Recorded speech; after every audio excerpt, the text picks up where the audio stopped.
c'est les promesses de Dieu sont pour toi. Qu'elles s'accomplissent dans ta vie. Amen. On ne peut pas dire que les promesses de Dieu sont pour nous et qu'elles ne s'accomplissent pas dans nos vies. Il y a un problème là, mes soeurs, mes frères. Si elles sont pour nous, elles doivent s'accomplir dans nos vies. N'est-ce pas? Donc si elles ne s'accomplissent pas, c'est qu'il y a quelque chose qui empêche que cela se réalise. N'est-ce pas? Donc s'il y a quelque chose ce soir qui empêche la promesse de Dieu de venir jusqu'à nous, dans le nom de Jésus-Christ, on va déplacer cela. On va enlever le bouchon. Là où les promesses ne coulent pas, on va enlever le bouchon. On va enlever cette barrage pour que la promesse de Dieu puisse couler dans nos vies. Amen. Amen. Alléluia. Gloire à Dieu. Amen. Première référence biblique, ça se trouve dans 2 Pierre, chapitre 3, verset 9. Le Seigneur ne tarde pas dans l'accomplissement de sa promesse, comme quelques-uns le croient. Mais il use de patience envers qui? Envers vous, envers nous. Ne voulons qu'aucun périsse, mais voulons que tous arrivent à la repentance. Quel amour! Et nous, si quelqu'un ne nous obéisse pas, des fois on veut même le briser, on veut même le sortir de nos routes, de nos chemins. Mais Dieu est patient. Que Dieu nous donne sa patience ce soir, les bien-aimés. Continuez à prier pour ceux qui ne sont pas encore en Christ, pour ceux même qui méprisent Christ, qui méprisent Dieu. Comme cet homme à la croix, le malfaiteur, je l'ai appelé le malfaiteur sage. Il dit, mais ne crains-tu pas Dieu? Il reprend son collègue.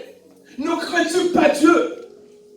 Nous, on mérite cela. Mais lui, il n'a rien fait. Est-ce que Jésus voulait que cet homme prenne sa défense? Non, pas du tout. Mais Jésus a vu dans cet homme la vraie repentance, la vraie sagesse. Et Christ lui dira, aujourd'hui même, pas demain, aujourd'hui même, tu seras des fois dans le paradis. Amen. Oh, que le Seigneur vous donne quelque chose que vous avez manqué depuis longtemps. Aujourd'hui même. Aujourd'hui même. Amen. Si vous n'êtes pas encore une femme de prière, que le Seigneur fait de vous ce soir même une femme de prière. Amen. Si vous n'avez pas encore d'amour, que le Seigneur vous donne de l'amour aujourd'hui même. Amen. Pas demain. Amen. Pas après-demain. Pas dans un mois. Aujourd'hui même. Amen. Alléluia. Amen. Deuxième référence. Jérémie 29, versets 11 à 13. Vous le connaissez comme moi-même, ce verset. Nous le récitons souvent. Et que Dieu nous aide à ne pas être des perroquets. Les perroquets répètent toujours les mêmes choses. Mais quand nous répétons la parole de Dieu, que la parole de Dieu soit agissante en nous et nous permet de la mettre en pratique. Trop souvent, nos têtes sont remplies de versets. Mais nous peu qu'on les met en pratique. Nous voulons être des pratiquants. Amen. Alléluia. Amen. Nous voulons être des pratiquants, les bien-aimés. Il faut être des témoins, certes. Mais arrêtons d'être témoins. Mais soyons des pratiquants. Amen. Pratiquants, c'est autre chose. Et le diable ne veut pas que nous pratiquions. Il veut que nous lisons, nous remplissons nos têtes. Mais avec Dieu, c'est une histoire de cœur. Pas de tête. Dieu ne demande pas Master 5, Master 6, Master 10. Il dit, si vous ne devenez pas comme un petit enfant, petit, on ne pourra pas rentrer dans le royaume. Car je connais les projets que j'ai formés sur vous, dit l'Éternel. Projets de paix et non de malheur, afin de vous donner un avenir et de l'espérance. Verset 12. Vous m'évoquerez et vous partirez, vous me prierez et je vous exaucerai. Verset 13. Vous me chercherez et vous me trouverez. Si vous me cherchez de tout votre cœur, c'est une histoire de cœur. Où est ton cœur ce soir? Où est mon cœur ce soir? Vers qui mon cœur est attiré? Vers qui mon cœur va souvent? Où est ton cœur ce soir? Hébreux chapitre 10, verset 23. Retenons fermement la profession de notre espérance, car celui qui a fait la promesse est fidèle. La fidélité. Dieu est fidèle. Dieu ne peut pas mettre de l'infidélité en toi, ni en moi. Il est fidèle. 1 Thessaloniciens, chapitre 5, verset 24. Celui qui vous a appelé est fidèle. Encore une fois, il nous dit celui qui nous a appelé est fidèle. Et c'est lui qui le fera. Ce n'est pas quelqu'un d'autre qui accomplira la promesse en vous, ni en moi. C'est le fidèle, le véritable. 1 Pierre, chapitre 5, verset 10. Le Dieu de toute grâce, qui vous a appelé en Jésus-Christ à sa gloire éternelle, après que vous aurez souffert un peu de temps, vous perfectionnera lui-même. Ce n'est pas quelqu'un d'autre qui va le faire à sa place. C'est lui. Ça veut dire que Jésus-Christ est l'architecte. Il n'acceptera que personne puisse faire le travail. C'est lui, par le Saint-Esprit, qui fera le travail. S'il doit monter un mur, il montera le mur. S'il doit abattre le mur, il abattra le mur. C'est lui, c'est Jésus-Christ. Il dit, vous affermira. Moi, j'aime bien les mangues, mais j'aime les mangues fermes. J'aime les fruits fermes, pas des fruits mous. Il y a des chrétiens qui sont mous. Il y a des chrétiens qui ne sont pas fermes. Soyons affermis, soyons des gens fermes. Être mou de la chrétienté, dans la spiritualité, c'est d'accepter tout ce que les gens veulent qu'on accepte. Soyons des enfants de Dieu matures, ayant de la maturité, de l'affermissement. C'est la prière, ça, les bien-aimés. C'est la prière, cela. Vous fortifiera. Qui veut fortifier ce soir? Demandez-le à Jésus. C'est lui qui le fera. Vous rendra inébranlable. Inébranlable. Cela veut dire, vous soyez planté comme un arbre d'un courant d'eau.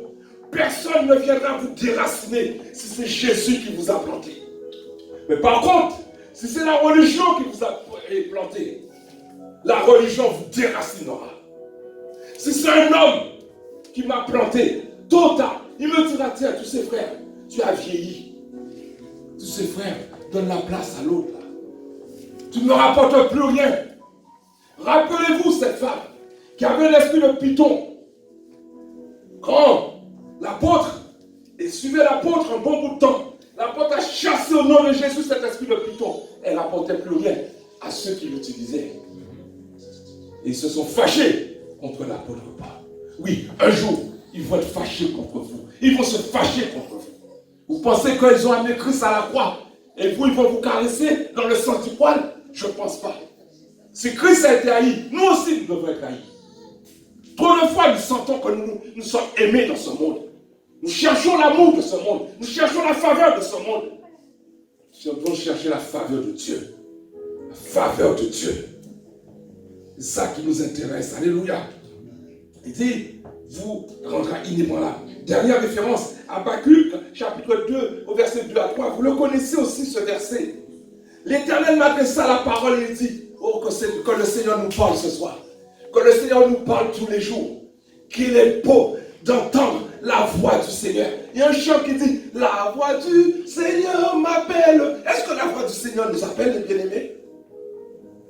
Et quand on entend la voix du Seigneur, est-ce qu'on répond, Seigneur, me voici? Il y a des fois, la voix du Seigneur pour nous n'est pas trop distincte. Nous sommes comme le jeune Samuel. Nous ne reconnaissons pas la voix du Seigneur. Et pourtant, ça fait des années que nous sommes percés dans la parole de Dieu. Nous n'arrivons même pas à entendre la voix du Seigneur. Pourquoi? Parce qu'il y a du cérumen. Parce que le diable envoie mélanger, essayer comment dire, brouiller la voix du Seigneur.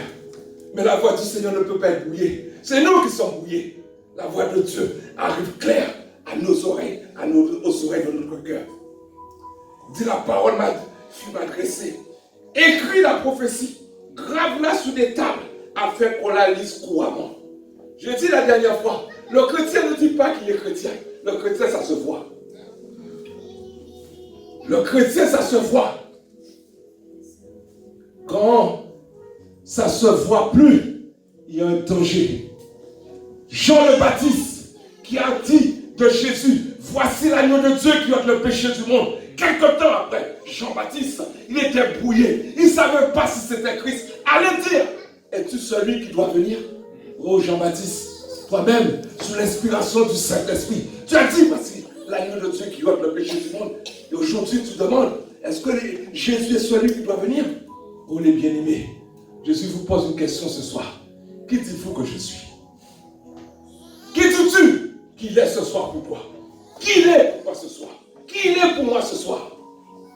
Est-ce qu'il est simplement celui qui est venu, qui t'a sauvé, qui t'a fait passer du ténèbre à la lumière, à la vie, et tu dis, moi je suis sauvé, c'est fini? Non. Il a un chemin à faire avec toi. Il a un plan à faire. Il a un plan pour toi. Il a une destinée pour toi. C'est une prophétie dont le temps est fixé. Elle marchera vers son terme. Elle ne mentira pas. Si elle tarde, attends-la, car ça accomplira certainement. Amen. Amen. Ça accomplira certainement. Et bien aimé, rappelons-nous, lorsque nous avons accepté Jésus-Christ comme Seigneur, nous sommes devenus enfants de Dieu. Nul doute, il n'y a pas de doute. Aucun chrétien, aucun enfant de Dieu doute sur cela. Personne ne doute ce soir qu'il n'est pas enfant de Dieu, qu'elle n'est pas enfant de Dieu. Si c'est le cas, je vous rafraîchis la mémoire, vous êtes enfant de Dieu. Amen. Dieu n'est pas un homme pour mentir, ni le fils de l'homme pour se repentir. Nous bénéficions à présent de certains droits et privilèges qui sont imprimés pour nous dans la parole de Dieu, dans la Bible. Bien que nous sommes maintenant sous le Nouveau Testament, nous avons aussi la possibilité de nous approprier toutes les promesses contenues dans l'Ancien Testament. Puisque la Bible nous dit que toutes les promesses de Dieu en lui, le Christ, est oui et amen. Il n'y a rien à rajouter. Moi, j'ai pour habitude de dire à ceux qui doutent de Christ, aux incrédules, je leur dis, vous, je vous vois devant ma face, mais je crois en Dieu plus que je n'ai jamais vu de mes yeux. Mais j'ai la certitude dans mon cœur que Dieu existe. Il est mon Dieu. Et je leur dis, parce que la Bible dit, reprend l'insensé par sa propre folie. Je leur dis, si Dieu me demande de marcher sur la tête, je le ferai. Mais par contre, si c'est toi, je te dirais de le faire avant. Montre-moi comment tu fais pour marcher sur ta tête. Mais comme Dieu n'est pas là pour me demander des choses stupides, il me dit non, sois affermi. Marche sur le chemin qui est Jésus-Christ. Marche, sois sur tes deux pieds. Voilà ce que Dieu nous demande. Si cela est écrit dans la Bible, c'est une promesse que nous pouvons réclamer. Dieu dit, je ne profanerai pas mon alliance et je ne changerai pas ce qui est sorti de mes lèvres. Psaume 89, 35. Ce que j'ai dit, je le fais arriver. Ce que j'ai conçu, je l'exécute. Ésaïe 46, verset 11. La Bible nous dit que Dieu ne peut mentir. Ce qu'il a promis, il est capable de le réaliser. Il est important de considérer chaque promesse telle qu'elle est écrite. N'essayons pas d'en rajouter, d'expliquer ce que cela veut réellement dire. La Bible est le testament qui nous fait part de tout ce dont nous avons hérité lorsque Jésus est mort pour nous. Dieu considère certaines de ses promesses comme une transaction. Dieu nous indique ce qu'il fera lorsque nous aurons joué notre rôle. Oui, il y a un rôle à jouer. Dieu ne veut pas. Je dis souvent, Dieu ne veut pas des spectateurs, spectatrices. Encore moins des figurants. Dieu veut des vrais acteurs. Moi, je me rappelle quand je regardais un film d'Alain Delon, il mourait souvent dans son film. Je disais, oh, c'est pas un acteur principal, ça. Mais quand je regardais un beau western, John Wayne, qui allait jusqu'à la fin, je dis, ça, c'est un cowboy. Oui, Dieu veut des vrais acteurs. Êtes-vous acteur de votre vie spirituelle? Ou bien c'est quelqu'un qui vous dit votre vie spirituelle? Comment marcher, comment faire, comment se... Non, il y a le Saint-Esprit qui est là, le bon enseignant. Mais comme nous marchons par la vue, nous sommes comme des saints Thomas. Thomas n'était pas là, mais Thomas a dit, si je ne vois pas les traces de ses mains, le trou de son côté, je ne le croirai pas. Christ va apparaître à nouveau. Thomas avance. Viens Thomas, mets ta main. Ah là, il a cru.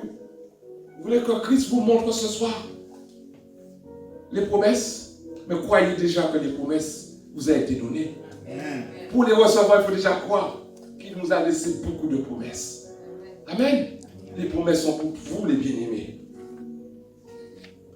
Voyons en 4 points lors de cet enseignement de la soirée ce que nous obtenons de Dieu.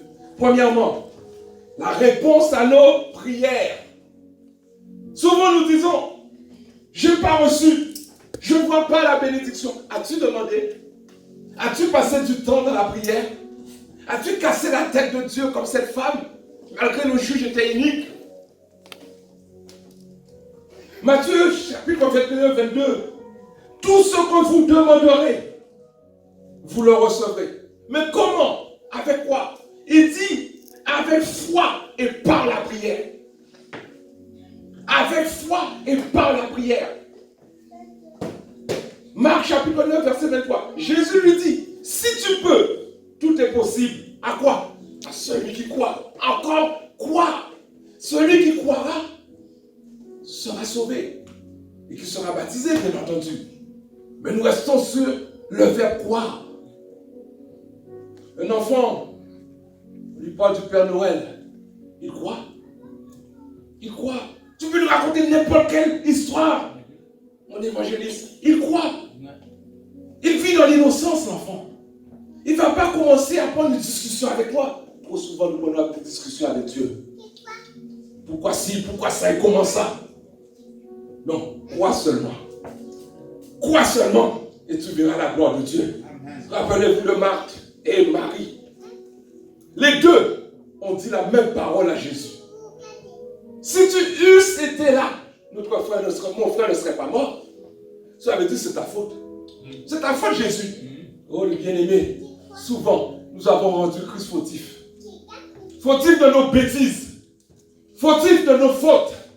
Fautif parce qu'on a été trop vite. On n'a pas attendu la réponse. On a prié, mais on a été trop vite. Et on peut dire après c'est la faute à Jésus. Si tu eusses été là, Seigneur, pourquoi tu ne m'as pas arrêté? Et pourquoi tu ne lui as pas demandé déjà pour commencer? Tu veux qu'il t'arrête?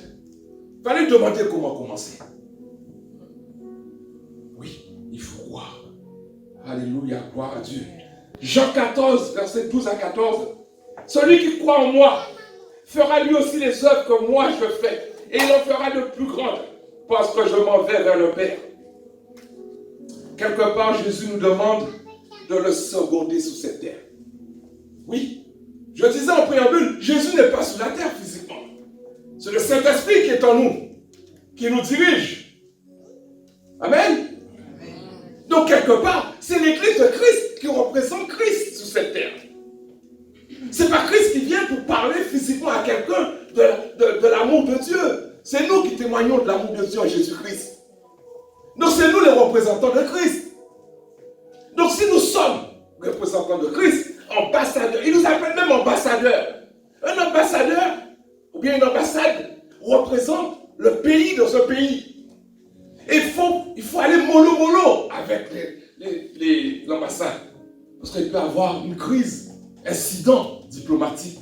On a des avocats au milieu de nous qui le savent encore mieux que moi. Il peut y avoir un incident diplomatique. Ambassadeur. Donc le royaume, ici-bas, commence par nous. Mais dans le royaume, il y a des principes, les bien-aimés. Il y a des principes. La princesse ne s'assied pas n'importe comment. Ne s'habille pas n'importe comment. Ne marche pas n'importe comment. Ils ont une façon de tenir leur fourchette, leur couteau. Moi, quand je mets la table à la maison, je mets le couteau à droite ou à gauche, fourchette à droite. Je ne connais rien, moi, là-dessus. Du moment où je mange. Mais eux, ils font. C'est normal. Il y a vraiment un dispositif bien réparti. Nous représentons Jésus sur cette terre des bien-aimés.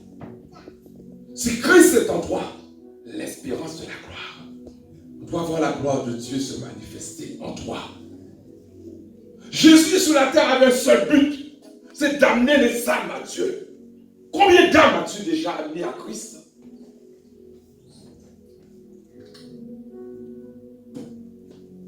Combien de personnes que tu as déjà parlé de Jésus-Christ? Et cette personne peut dire, ah oui, c'est lui qui m'a amené. Je suis descendu des eaux du baptême. Je me rappelle encore du frère qui m'a donné l'invitation. J'ai son nom marqué dans la Bible en préface. Il s'appelait Romain, mon frère Romain. Il m'a parlé de Jésus. Je ne l'oublierai jamais. J'ai été jusqu'au baptême 1 an après. Cela n'a pas été de tout repos. Mais grâce à Dieu, je tiens. Alléluia. Amen. Je tiens. Je plie comme le roseau, mais je ne casse pas. En Jésus-Christ, on ne doit pas casser. On peut plier. Oui, on plie. Et tout ce que vous demanderez en mon nom, je le ferai, afin que le Père soit glorifié dans le Fils. Si vous demandez quelque chose en mon nom, je le ferai. Le passe-droit, c'est le nom de Jésus. Le passe-droit, c'est le nom de Jésus. Aujourd'hui, quand on va acheter quelque chose, si on n'a pas d'argent, tu n'as rien à voir, mon frère Fabrice. Mais avec Jésus-Christ, ce n'est pas une question d'argent. Avec Jésus, c'est le nom. Est-ce que tu portes bien le nom de Jésus? Tu portes le nom de ton père. Tu portes peut-être le nom de ta mère. Oui, il faut l'état civil. Mais pour le royaume, il n'y a pas Adonai. Il n'y a pas, pardon de mon nom, il n'y a pas le nom que vous portez dans le ciel. Mon enfant. D'ailleurs, il dit un nouveau nom nous attend, les bien-aimés. Notre nom nous attend. Sachons qu'avec Dieu, rien n'est impossible. C'est quelques promesses mentionnées dans ce verset, précités, tirées de la parole de Dieu, que nous pourrons utiliser toutes les fois où nous aurons besoin d'un miracle. Tu veux un miracle? Va dans la parole de Dieu. Oui. Tu veux faire un miracle? Utilise la parole de Dieu. Oui. Dans le nom de Jésus, quand je lis Marc chapitre 16 au verset 15, il dit, ceux qui auront cru, voici les miracles qui s'accompagneront. Ils imposeront les mains aux malades, les malades seront guéris. Je dis, Seigneur, ce n'est pas possible. Ce n'est pas pour moi ça. Et pourquoi cela, je ne le réalise pas? Posons-nous la question, les bien-aimés. C'est à votre pouvoir cela. Chassez les démons. Jésus chassait les démons. Combien d'entre vous ici a déjà chassé un démon, les bien-aimés? Ce n'est pas réservé aux pasteurs. Ce n'est pas réservé à l'évangéliste. Tous ceux, nous tous, dans nos familles, il y a des gens qui ne dorment pas. Avant-hier, j'ai rencontré une femme, j'allais à la boulangerie, je la connais, je parle avec elle. Je dis, comment vont les enfants? Elle me dit, ma fille, elle n'est pas bien en ce moment, qu'est-ce qu'elle a? Elle me dit, ma fille, même son portable, elle n'a plus confiance, elle dit, elle est espionnée, elle n'est pas bien dans sa tête et tout. Je lui dis, dis-moi, tu connais Jésus? Il dit, parce que ça, c'est diabolique. 20 ans, la gamine. 20 ans. 20 ans. Il y a trop de choses qui se passent au sein même de notre famille. Et que nous sommes là en tant que figurants. Le figurant dans le film, il fait que passer.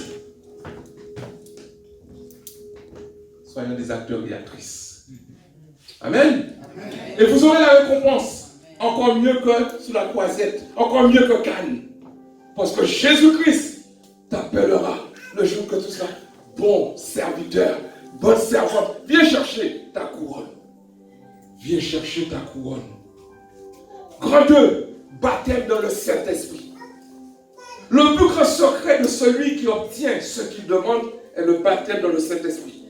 C'est la seconde expérience avec Dieu. La première, c'est quoi? C'est la nouvelle naissance. Passer des ténèbres à la lumière, de la mort à la vie. Mais tu ne peux pas rester comme ça. Tu es sauvé, c'est bien. Très bien. Alléluia. Gloire à Dieu. Dis gloire à Dieu pour votre salut. Amen. Gloire à Jésus pour notre salut. Amen. Mais le baptême dans le Saint-Esprit, il nous faut le Saint-Esprit. Et le Saint-Esprit ne consiste pas seulement à parler en langue. Le Saint-Esprit, c'est une personne. C'est une personne. Jésus a dit, je remets mon esprit. Je remets le Saint-Esprit dans tes mains. Oui. Le Saint-Esprit vit en toi. L'Esprit éternel, c'est le gage, c'est le sceau. Si l'enveloppe, le courrier n'a pas le tampon, le timbre sur le tampon, le tampon sur le timbre, tu peux encore réutiliser le timbre. Mais s'il y a le sceau là-dessus, tu ne peux plus l'utiliser. As-tu le sceau de Christ? Amen. As-tu le sceau de Christ? As-tu le sceau, le gage du Saint-Esprit? Les arts de l'Esprit? Cela veut dire comme si tu allais acheter quelque chose, tu n'as pas suffisamment d'argent. Tu dis, je peux avancer 100 €, je donnerai le reste quand je viendrai chercher le vêtement. C'est les arts. Tu as mis les arts. Le Saint-Esprit, les arts de l'Esprit. Cela veut dire que tu es enfant de Dieu. Mais fais attention. Attention. Parce qu'il dit, celui ou celle qui persévérera jusqu'à la fin sera sauvé. Tu peux arriver devant la ligne d'arrivée. J'ai vu une fois dans un marathon. Le gars il s'était échappé depuis le 10e kilomètre. Sur 40 et quelques kilomètres. 10e kilomètre. Il a fait toute la course en tête. Évangéliste Matthieu, il est arrivé peut-être 1 kilomètre ou quelques mètres. Il ne peut pas. Il trébuchait. Il est tombé. Il n'a pas pu arriver sur la ligne. Voulez-vous être comme cela? Je veux être comme ce monsieur, cet athlète. Nous sommes des athlètes. Mais nous devons courir. Nous devons faire attention. Le docteur la fois dernière nous l'a dit. Gardons notre couronne. Ils veulent nous voler notre couronne. Satan veut voler notre couronne. Si Satan même pouvait voler le Saint-Esprit qui est en toi, il l'aurait fait. Parce que le Saint-Esprit, il dit n'attristez pas le Saint-Esprit. Il ne faut pas l'attrister. Le Saint-Esprit est en toi, est en moi. Le Saint-Esprit se nourrit de la sainteté. Il s'appelle Saint-Esprit. Tu ne peux pas l'amener n'importe où. Tu ne peux pas l'amener n'importe où. Autrefois, on allait n'importe où. On se mettait avec n'importe qui. Mais avec le Saint-Esprit, aujourd'hui, choisis tes lieux. Choisis tes amis. Choisis tes membres. N'allez pas n'importe où. Et choisissez pas n'importe qui. N'attristez pas le Saint-Esprit. Par laquelle le chrétien commence à être animé d'une force surnaturelle, nouvelle dans sa vie. Oui, tu n'as jamais parlé en langue. Ça s'exprime par le parler en langue. Waouh, c'est quelque chose de surnaturel. Toi-même, tu ne sais même pas ce que tu dis. Mais Dieu a donné à quelqu'un l'interprétation, le don d'interprétation par le Saint-Esprit qui va interpréter. Et que ce sera pour l'Église une bénédiction. Alléluia. Amen. Gloire à Dieu. Gloire à Jésus. La parole de Dieu nous révèle que nous pouvons nous attendre à être remplis du Saint-Esprit. Attendez-vous à être remplis du Saint-Esprit, les bien-aimés. Et ne demandez pas un verre. Ne demandez pas un bol. Ne demandez pas une cuvette. Ne demandez pas une piscine. Mais demandez un fleuve qui ne s'arrête plus. Ça coule, ça coule, ça coule. Ne soyez pas des gens qui vivent de peu. Mais nous voulons beaucoup. Et en Jésus-Christ, nous avons tout pleinement. Nous avons beaucoup en Christ. Amen. Amen. La promesse de Dieu est pour vous. Ézéchiel chapitre 36, verset 27. Je mettrai mon esprit en vous et je ferai que vous suivez mes prescriptions et pratiquez mes ordonnances. Le Saint-Esprit nous permet de mettre en pratique la loi de Dieu, ses commandements. Joël chapitre 3, verset 1er. Peu importe ton sexe, ton âge, ta race, ton origine, le Saint-Esprit est pour toi. Le sais-tu cela? Lisons ce qu'il dit dans Joël chapitre 3, verset 1er. Après cela, je répandrai mon esprit sur toute chair. Est-ce qu'il a dit seulement sur les hommes? Non, sur les femmes aussi. Sur toute chair, sur les enfants, les bébés, sur toute chair. Vos fils et vos filles prophétiseront. Vos anciens auront des songes et vos jeunes gens des visions. Y a-t-il quelqu'un parmi nous ce soir? Ça fait tellement longtemps qu'il n'a pas eu une vision, qu'il n'a pas eu un songe. Bien-aimés, prions pour que Dieu puisse nous donner des songes. Amen. Pour que Dieu puisse nous donner des visions. Amen. Tout ce qui est biblique, prions pour tout ce qui est biblique. Amen. Pour que nous puissions nous accaparer de cela. Prophétiseront. Est-ce que vous prophétisez, les bien-aimés? Est-ce que vous prophétisez sur votre vie même? Sur la vie de votre famille? Sur la vie du pasteur? Sur la vie de l'évangéliste? De la femme? Est-ce que vous le faites cela? Vos fils et vos filles prophétiseront. Matthieu 3, verset 11. Ce baptême est capital. Le baptême dans le Saint-Esprit est capital, les bien-aimés. Tu ne peux pas être un chrétien sans le baptême dans le Saint-Esprit. Moi, je vous baptise en vue de la repentance. Ça, c'était le baptême de Jean. Mais celui qui vient après moi est plus puissant que moi. Et je ne mérite pas de porter ses sandales. Lui, il vous baptisera d'Esprit Saint et de feu. D'Esprit Saint et de feu. Voulez-vous ce baptême ce soir? Amen. Ceux qui ne sont pas encore baptisés dans le Saint-Esprit, c'est à votre portée. Amen. Amen. Jean 14, verset 7, 17. Et moi, je prierai le Père et vous donnera un autre consolateur pour vous rassurer, vous conforter, qui soit éternellement avec vous. L'esprit de vérité. L'esprit de vérité. Il n'y a pas de mensonge avec le Saint-Esprit. Le chrétien, il ne ment plus. Le chrétien dit la vérité parce que Jésus est la vérité.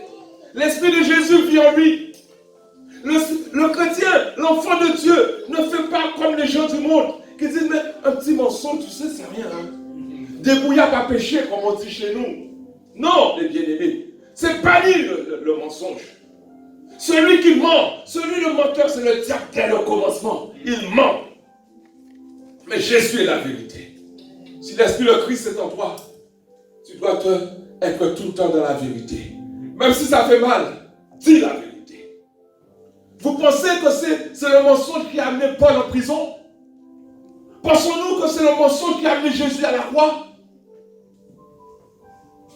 Pensez-vous que Joseph, c'est le mensonge qui l'a amené en prison?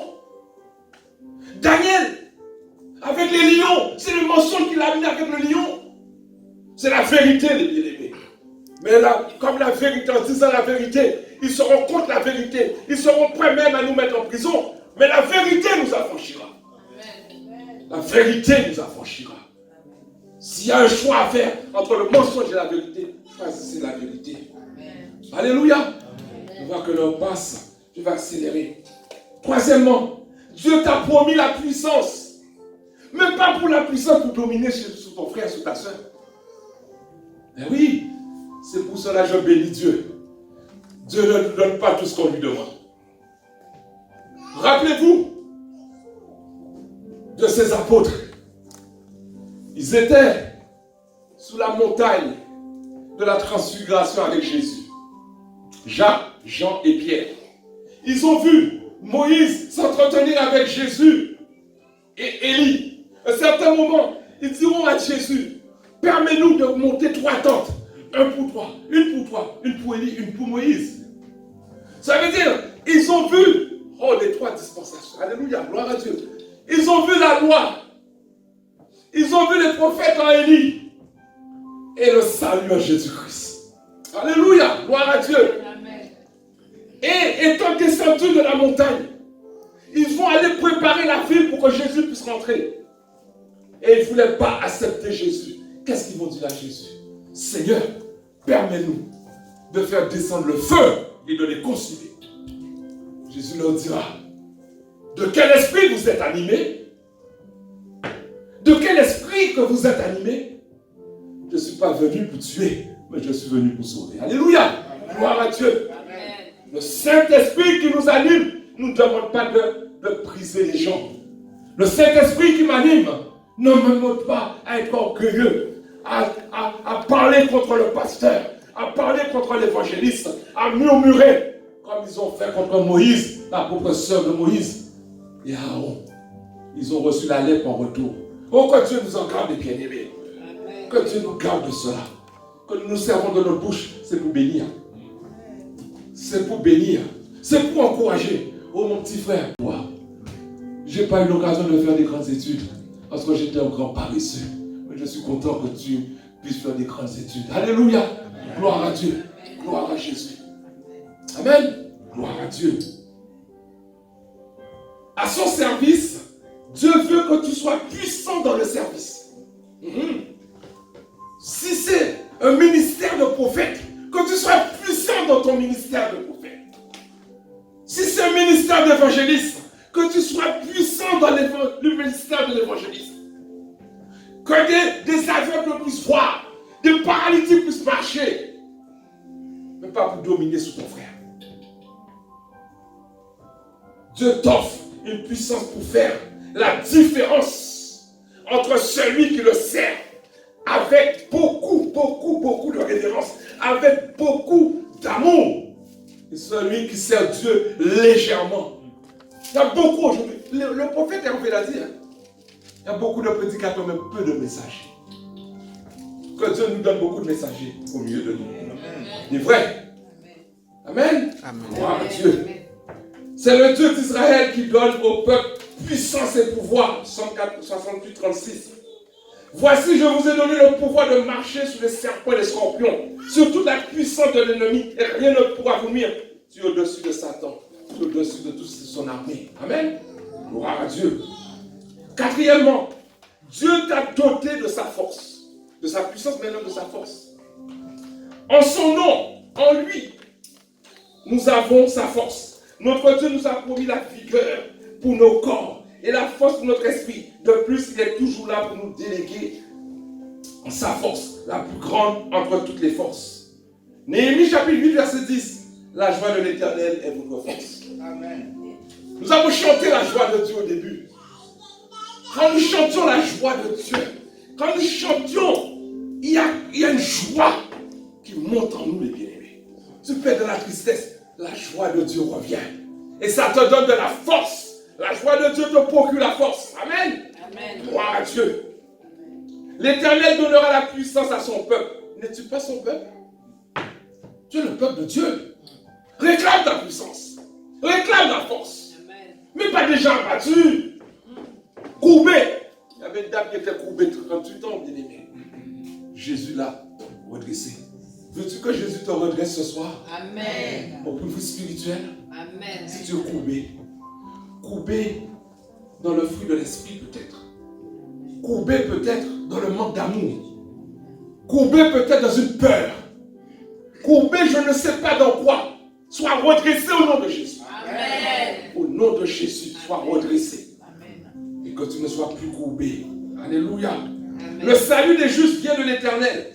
Il est leur forteresse au temps de leur détresse. Alléluia.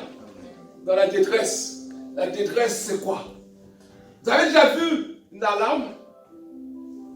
L'alarme se met à crier. L'alarme est en détresse. Il y a quelqu'un qui est entré là où il ne devait pas rentrer. Mais quand quelqu'un est dans la détresse, il est comme l'alarme, en train de s'affoler. Non, Dieu ne veut pas que tu t'affoles. Amen. Dieu veut que tu sois serein. Amen. Alléluia. Amen. La sérénité, la tranquillité. Je suis tranquille car tu es là. Même si les océans se déchaînent. Oui, même si les océans se déchaînent. Même s'il y a le feu ne te brûlera pas. Amen. Même s'il y a l'eau qui monte, tu ne seras pas submergé. Amen. Même s'il y a la mort ne peut pas t'empêcher d'aimer Dieu. Amen. La mort ne peut pas te séparer de l'amour de Dieu manifestant en Jésus-Christ. Rien. Dites cela, rien ne peut me séparer de Dieu. Rien ne peut me séparer de Dieu. Rien ne peut me séparer de mon Seigneur Jésus-Christ. Rien ne peut me séparer de mon Seigneur Jésus-Christ. Alléluia. Amen. Amen. Amen. Ces femmes ont dit, ils ont pris Jésus pour le jardinier. Où l'avez-vous mis? Où l'avez-vous mis? Où l'avez-vous mis? Je ne sais pas où tu as mis Jésus ce soir. Mais si tu as peut-être laissé les mauvaises herbes venir cacher Jésus en toi. Coupez les mauvaises herbes. Passez du désherbant du Saint-Esprit ce soir pour brûler l'ivraie, pour brûler les mauvaises herbes et pour que Jésus-Christ, la joie de Jésus-Christ puisse resplendir dans vos vies. Amen. Amen. Confiez-vous en l'Éternel pour toujours, car l'Éternel est le rocher des siècles. C'est le rocher. Oh, j'ai vu dans une émission, il y a une rivalité entre le lion et la panthère. Il y a une rivalité. Les deux cherchent à tuer les petits. Et donc il y avait une panthère qui était là, en bas. Elle se retirait, la panthère, et il y avait le lion qui regardait. Mais le petit qui était sous un arbre a sorti sa tête, le lion l'a vu. Le lion a grimpé dans l'arbre. Mais le petit est rentré dans un trou. Le lion ne pouvait même pas passer sa patte. Là-bas est un refuge pour ce petit lionceau. Quel est ton refuge, toi? Est-ce que tu es accessible aux choses du monde facilement? Est-ce que tu es accessible au diable facilement? Est-ce que tu es accessible à la colère facilement? Ou bien si tu es caché en Dieu, en Jésus-Christ, il peut beau mettre ses mains sales. Mais tu dis, c'est pas pour moi. C'est fini ma vie d'autrefois. C'est fini cette vie-là. Maintenant, j'ai une vie en Jésus-Christ. Amen. Donc il ne peut plus me toucher, il ne peut plus me prendre. Amen. Il va rôder autour. Il rougit, mon frère Mathieu, pour m'impressionner. Mais rien ne m'impressionne quand je suis enraciné en Jésus. Amen. C'est pas moi. de reculer. C'est à l'ennemi de reculer. Amen. C'est pas à moi de prendre la fuite, c'est à l'ennemi de prendre la fuite. Alléluia. Gloire à Dieu. Et le dernier verset, Philippiens 4,13. J'ai sauté beaucoup de versets parce qu'on est un cours. Je puis tout par celui qui me fortifie. Je puis tout par celui qui me fortifie. Oui, nous pouvons tout faire en Jésus-Christ. Église, peuple de Dieu que vous êtes, que nous sommes, souvenons-nous que Dieu a promis ce qu'il ferait, mais il n'a pas promis quand il le ferait. Bien qu'il accomplisse toujours ses promesses à temps, il n'est jamais en retard, il n'est jamais à l'avance. Il est là au bon moment. Vous connaissez quelqu'un qui est là au bon moment? Moi, je me rappelle quand j'étais aux Antilles, il y avait quelqu'un qui venait rendre visite à mon père, toujours vers midi. Midi, parce qu'il sentait l'odeur du bon repas.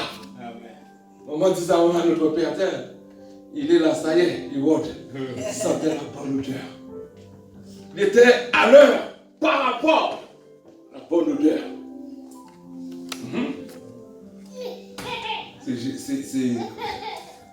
C'est Ésaü qui a perdu son doigt d'aînesse. Il a senti le bon plat de lentilles. Oui, j'ai trouvé cet homme. Je ne sais pas, mais je sens moi que c'est l'homme de ma vie. Je sens moi, il est pas. Arrêtons de sentir les bien-aimés. Arrêtons de sentir. Il se peut que les résultats attendus se produisent tout de suite, mais il n'en est pas toujours ainsi. La Bible appelle cette période d'attente l'épreuve de notre foi. Oui. Si tu es à l'école, tu fais des études, si tu n'as pas des contrôles, des interrogations, comment on va pouvoir te juger, te jauger? Non, il faut cela. Il faut de l'entraînement pour le cycliste. On ne peut pas lâcher les gens comme ça pour le Tour de France. Tu ne t'es pas entraîné. Tu ne t'es pas entraîné. Es-tu entraîné? Est-ce que tu t'entraînes? Entraînons-nous les bien-aimés. Amen. Ne craignons pas. Pardon. Et elle dit qu'elle nous enseigne la patience. Jacques 1, verset 3. Et cela est bien plus précieux que l'or qui périt. 1 Pierre, chapitre 1, verset 7. Ne craignons pas. Croyons seulement et Dieu réalisera sa promesse attendue en son temps qui est parfait. L'Éternel m'a adressé la parole et il dit, écris la prophétie, grave-la sur les tables afin qu'on lise couramment. Car c'est une prophétie dont le temps est déjà fixé, elle marchera vers son terme, elle ne mentira pas. Si elle tarde, attends-la, elle s'accomplira certainement. Habakkuk chapitre 2, verset 2 à 3. L'Éternel donne de la force à son peuple. L'Éternel bénit son peuple en lui procurant la paix. En effet, la prédication de la croix est une folie pour ceux qui périssent, mais pour nous qui sommes sauvés, elle est la puissance de Dieu. Amen. Amen. Gloire à Dieu. Amen. Gloire à Jésus. Amen. Béni soit le Seigneur. Amen. Nous allons nous mettre debout, les bien-aimés.